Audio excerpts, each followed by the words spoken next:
MA mengubah aturan sebagai jalan ninja bagi seorang Kaisang Pangarep, putra bungsu Presiden Joko Widodo untuk melaju di Pilkada Jakarta. Suruh pilih nih? Ya, suruh pilih Jakarta.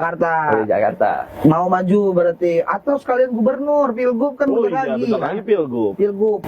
Keputusannya di Kaisang ya untuk maju atau tidaknya ya. Tanyakan aja, tanyakan ke teman-teman PSI. Kalau untuk kesempatan untuk anak muda yang lain, Bang? Ada terbuka luas untuk semua ya. Pak, tadi MA sudah memberikan putusan untuk mencabut batas usia kepala daerah, Pak. Ada tanggapan soal ini, Pak?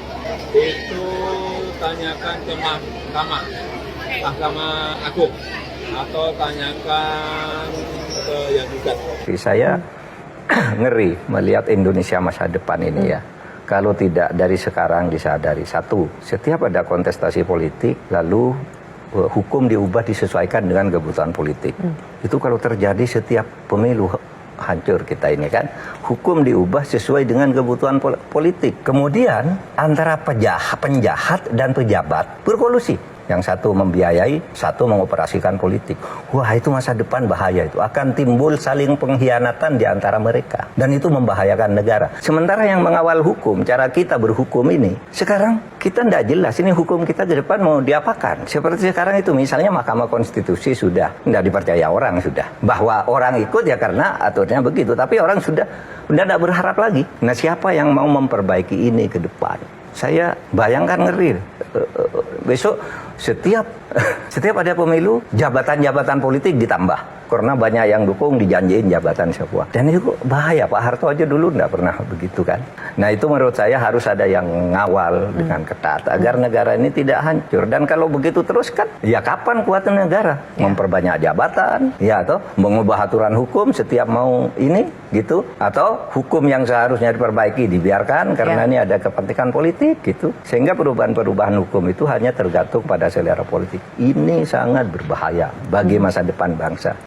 Kalau kemudian dia mengikuti seluruh mekanisme, rekomendasi partai dan bla bla bla, sebagaimana yang disyaratkan oleh undang-undang nggak masalah. Tapi kalau menuju ke sana undang-undang harus dirubah, itu problem. Ada intervensi kekuasaan, itu problem. Rubahlah undang-undang untuk rakyat, rubahlah undang-undang untuk bangsa, rubahlah undang-undang untuk membuat orang miskin menjadi sejahtera. Jangan rubah undang-undang untuk kepentingan keluarga. Jangan. Ingat, keadilan akan mencari jalannya sendiri. Kalau kita bicara soal politik dinasti. Kalau kemudian mekanismenya seperti waktu dia di Solo, Bobi di Medan, no problem. Tidak ada aturan dirubah, tidak ada yang kemudian diganti.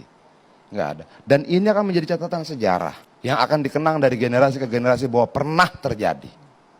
Pernah terjadi. Masalah kita adalah proses di Mahkamah Konstitusi. Oke? Rubahlah undang-undang untuk rakyat. Rubahlah undang-undang untuk bangsa ini. Rubahlah undang-undang untuk negara.